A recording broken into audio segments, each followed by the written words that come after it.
Lockdown part 2 को लेकर गृह मंत्रालय की ओर से आज गाइडलाइन जारी की गई। इस गाइडलाइन के मुताबिक ना तो प्लेन चलेगी, ना ही मेट्रो या बस। पहले से जिन्हें छूट मिली है वो जारी रहेगी। इसके अलावा कृषि से जुड़े कामों के लिए भी रियायत दी गई है।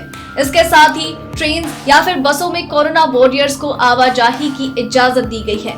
गृह मंत्रालय की ओर से चीफ सेक्रेटरी और प्रशासनिक अधिकारियों को भेजे गए गाइडलाइन में कहा गया है कि कृषि से जुड़े कामों के लिए रियायत दी जाएगी।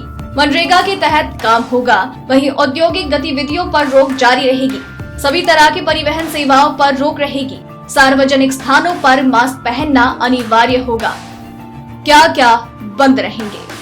सभी डोमेस्टिक या फिर इंटरनेशनल फ्लाइट, पैसेंजर ट्रेन की आवाजाही के लिए, सभी educational, training, coaching centre, industrial व कमर्शियल गतिविधि, hotel, taxi, auto rickshaw, cycle rickshaw, cinema hall, shopping complex, gym, sports complex, swimming pool, bar, theatre, कोई भी इवेंट, सभी धार्मिक स्थान बंद रहेंगे। इसके अलावा किसी भी अंतिम संस्कार में 20 से ज्यादा लोगों को शामिल होने की इजाजत नहीं दी जाएगी। किसे मिली रियायत? आवश्यक सामानों और दवाइयों का उत्पादन जारी रहेगा।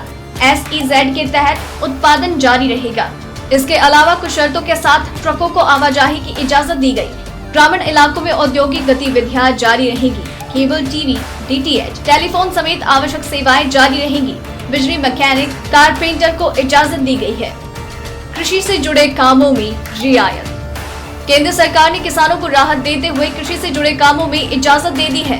किसानों को अपनी फसल काटने और बुवाई करने की छूट दी गई। साथ ही एजेंसियों को किसानों की उपज खरीदने की इजाजत दी गई। मछली पालन से जुड़ी गतिविधियों को इजाजत दी गई। मनरेगा और कंस्ट्रक्शन वर्क को इजाजत। केंद्र ने मनरेगा के तहत कार्यों को जारी रखने का निर्देश दिया। सोशल डिस्टेंसिंग बनाए रखने की अपील की गई। इसके साथ ही राज्य सरकार की ओर से किए जा रहे कंस्ट्रक्शन वर्क में भी रियायत दी गई। हॉटस्पॉट एरिया में कोई रियायत नहीं। कोरोना के हॉटस्पॉट एरिया में कोई रियायत नहीं दी जाएगी। इन इलाकों में स्वास्थ्य मंत्रालय की ओर से जारी गाइडलाइन का पालन किया जाएगा। साथ ही किसी को भी बाहर निकलने की इजाजत नहीं होगी। आवश्यक सामानों की होम डिलीवरी होगी। एरिया सुरक्षा में लगे जवान और मेडिकल स्टाफ का ही मूवमेंट होगा। अगर आपको ये रिपोर्ट पसंद आई तो इसे लाइक और शेयर करें। साथ ही अपने व्यूज हमें कमेंट करके जरूर बताएं।